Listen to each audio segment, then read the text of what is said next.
आज मैं आपको एक अनोखी रहस्यमय कहानी सुनाऊंगा। अगर आप चैनल पर नए हैं तो अभी सब्सक्राइब कर ले तथा कहानी पूरा देखे। अंत में एक अनोखा रहस्य छुपा है। धन्यवाद। तो सुनिए, ये कहानी सृष्टि के उस भाग की है जहाँ सभी प्राणी अपनी दृष्टि को लेकर अत्यंत भ्रमित थे। कुछ लोग केवल बाहरी रूप को देखते थे तो कुछ केवल आंतरिक भावना को। नगर में एक महान दार्शनिक जिसका नाम सत्यलोक था रहता था।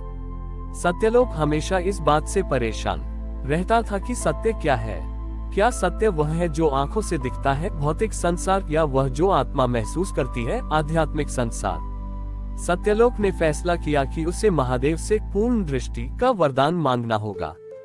वह कैलाश पहुंचा और महादेव के समक्ष प्रार्थना की, हे त्रिलोचन, मुझे वह दृष्टि दे जिससे मैं एक ही समय में भौतिक सत्य, बाहरी रूप और आध्यात्मिक सत्य, आंतरिक भाव दोनों को बिना भ्रम के देख सकूं। मैं रूप और भाव के द्वंद्व से मुक्त होना चाहता हूँ। महादेव ने सत्यलोक की ओर देखा। उन्होंने अपने एक हाथ में एक चमकीला हीरा रखा जो बाहरी प्रकाश को परावर्तित करता था। दूसरे हाथ में उन्होंने एक मुट्ठी राख रखी जो आंतरिक नश्वरता का प्रतीक थी। महादेव बोले, वत्स सत्यलोक, तुम्हारा भ्रम ये है कि रूप और भाव दो अलग अलग सत्य हैं। वे एक ही पूर्ण सत्य के दो पहलू हैं। मैं तुम्हें ये ज्ञान देता हूँ। महादेव ने सत्यलोक को एक अद्वितीय वरदान दिया। अब से तुम्हारी एक आंख केवल रूप, बाहरी सत्य देखेगी और दूसरी आंख केवल भाव, आंतरिक सत्य देखेगी। तुम्हें ये देखना है कि तुम इन दोनों दृष्टियों को कैसे मिलाते हो। महादेव के आशीर्वाद से सत्यलोक की आंखें बदल गईं। तारांकन, उसकी दाईं आंख अब हर वस्तु का केवल बाहरी रूप देखती थी, केवल रंग, आकार और दोषपूर्ण। तारांकन, उसकी बाईं आंख अब हर वस्तु का केवल आंतरिक भाव देखती थी, केवल ऊर्जा, प्रेम और सार। सत्यलोक वापस नगर में आया। जल्द ही वह भ्रमित हो गया। जब उसने अपनी दाईं आंख से किसी सुंदर फूल को देखा तो उसे केवल उसकी भौतिक सुंदरता दिखी।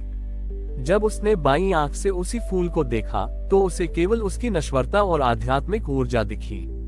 वह किसी व्यक्ति को देखता तो एक आंख से अहंकारी रूप दिखता और दूसरी आंख से भोला, प्रेम से भरा हुआ भाव दिखता। सत्यलोक चिल्ला उठा, हे महादेव, अब तो भ्रम और बढ़ गया। मैं दोनों आंखों से दो अलग अलग सत्य देख रहा हूँ। कौन सा सत्य वास्तविक है? उद्धरण चिन्ह। महादेव प्रकट हुए। उन्होंने शांत स्वर में कहा, वत्स, तुम फिर से या तो आयद और के जाल में फंस गए। सत्य रूप या भाव में नहीं है, सत्य रूप और भाव के एक मेल में है। महादेव ने सत्यलोक को सलाह दी, तुम्हें इन दोनों आंखों को एक साथ एक ही बिंदु पर केंद्रित करना होगा, ठीक वैसे ही जैसे मैं अपनी दोनों आंखों को ध्यान में केंद्रित करता हूँ। सत्यलोक ने प्रयास किया। उसने अपनी दोनों आंखों को एक साथ एक ही व्यक्ति पर केंद्रित करने की कोशिश की। पहले तो उसे चक्कर आने लगे क्योंकि दोनों दृश्य टकरा रहे थे, लेकिन जब उसने प्रयास करना नहीं छोड़ा तो एक अद्भुत बोध हुआ। उसने देखा कि रूप, बाहरी भौतिकता वास्तव में भाव, आंतरिक आध्यात्मिक ऊर्जा को व्यक्त करने का एक माध्यम मात्र है। तारांकन, उसने देखा कि किसी के चेहरे पर पड़ने वाली झुर्री रूप वास्तव में उसके संघर्ष और धैर्य भाव की कहानी है। तारांकन, उसने देखा कि किसी व्यक्ति के पहने हुए साधारण वस्त्र रूप उसके अनासक्ति और शांति भाव को दर्शाते हैं। सत्यलोक ने सीखा कि रूप के बिना भाव को समझा नहीं जा सकता और भाव के बिना रूप केवल खाली भौतिकता है। दोनों मिलकर ही पूर्ण सत्य बनाते हैं। महादेव ने मुस्कुराते हुए कहा, सत्यलोक, पूर्ण दृष्टि वह है जो रूप को देखकर भाव का आदर करती है और भाव को देखकर रूप का सम्मान करती है। तुम भेद से मुक्त हुए। सीख। महादेव सिखाते हैं कि जीवन में सच्ची समझ, पूर्ण दृष्टि तब आती है जब हम भौतिक रूप और आंतरिक भाव के द्वंद्व को त्याग देते हैं। जीव न का सार रूप और भाव के सामंजस्य में है, जहाँ बाहरी रूप आंतरिक सत्य को व्यक्त करता है। दार्शनिक सत्यलोक अब रूप और भाव दोनों को एक साथ देखने में सक्षम था। उसने अपनी दोनों आंखों को एक ही बिंदु पर केंद्रित करना सीख लिया था, जिससे भेदभाव समाप्त हो गया था। सत्यलोक ने नगर छोड़कर दूर एक पहाड़ी पर डेरा डाला, जहां एक प्रसिद्ध लेकिन विवादित अंधा गुरु निवास करता था। यह अंधा गुरु अत्यधिक ज्ञानवान माना जाता था क्योंकि वह बिना देखे ही लोगों के आंतरिक भाव, आत्मा का सत्य को बता देता था। इसलिए लोग उसे भाव का स्वामी कहते थे। लेकिन नगर के भौतिकवादी लोग इस गुरु पर विश्वास नहीं करते थे। वे कहते थे, जो आंख से नहीं देख सकता वह भला कैसे सत्य बता सकता है। उसका ज्ञान अधूरा है क्योंकि वह रूप को नहीं जानता। सत्यलोक उस अंधे गुरु के पास पहुंचा। सत्यलोक जानता था कि यह गुरु आंतरिक भाव का ज्ञान रखता है पर बाहरी रूप के प्रति उदासीन है। सत्यलोक ने गुरु से पूछा, हे गुरुवर, मैं रूप और भाव के सामंजस्य को जानता हूँ। आप क्यों केवल भाव पर ध्यान केंद्रित करते हैं और रूप को अस्वीकार करते हैं? क्या पूर्ण ज्ञान दोनों के बिना संभव है? उद्धरण चिन्ह। अंधे गुरु ने उदास होकर कहा, वत्स, मैंने अंदरूनी सत्य भाव को पाया पर मैंने बाहरी सुंदरता रूप को हमेशा के लिए खो दिया। मैं जानता हूँ कि मेरा ज्ञान अधूरा है पर मैं क्या करूँ? मैं रूप को देखना चाहकर भी नहीं देख सकता।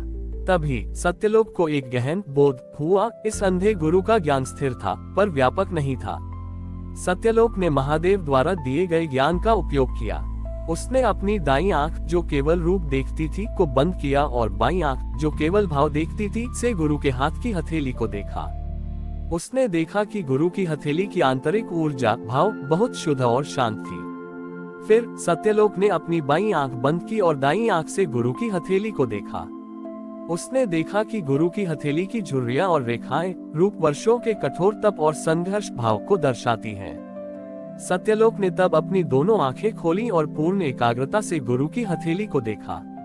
सत्यलोक ने गुरु से कहा, गुरुवर, आप अंधे नहीं हैं। आपकी आंखें बंद हैं, पर आपकी आत्मा नहीं। रूप ही आपके भाव का प्रमाण है। सत्यलोक ने गुरु की हथेली की रेखाओं का वर्णन किया कि कैसे एक रेखा लगातार तपस्या भाव के कारण इतनी गहरी रूप हो गई है और कैसे दूसरी रेखा अनिश्चितता भाव के कारण टेढ़ी मेढ़ी रूप हो गई है। गुरु को स्तब्ध रह गए। उन्होंने पहली बार महसूस किया कि उनका आंतरिक सत्य भाव उनके बाहरी शरीर रूप पर भी इनकी तथा जिसे वे देख नहीं पाते थे। उन्होंने सीखा कि भाव को पूर्ण करने के लिए रूप का सम्मान आवश्यक है। महादेव की वाणी वायु में गूंजी, वत्स सत्यलोक, तुमने दो अधूरे सत्यों को मिलाया। जिस ज्ञान को रूप नहीं मिलता वह अप्रमाणित रहता है और जिस रूप को भाव नहीं मिलता वह निर्जीव रहता है। पूर्ण सत्य एकाग्र दृष्टि से ही उत्पन्न होता है। उस दिन से अंधे गुरु ने अपनी तपस्या में बाहरी रूप संघर्ष के निशान, शरीर की नश्वरता को भी महत्व देना शुरू कर दिया और सत्यलोक ने नगर में ये संदेश फैलाया कि जीवन के दोनों पहलुओं आध्यात्मिक और भौतिक को समान सम्मान देना ही एकाग्र सत्य है। अंतिम सीख, ये कथा सिखाती है कि सच्चा ज्ञान तभी पूर्ण होता है जब हम आध्यात्मिक सत्य भाव को भौतिक प्रमाण रूप के साथ जोड़ते हैं। हमें आंतरिक और बाहरी जीवन दोनों को एक ही एकाग्र दृष्टि से देखना चाहिए।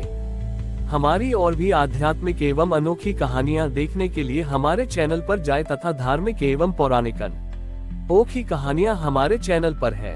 कृपया जाके देखें तथा हमारे चैनल को सब्सक्राइब करके रखें और वीडियो लाइक जरूर करें। धन्यवाद।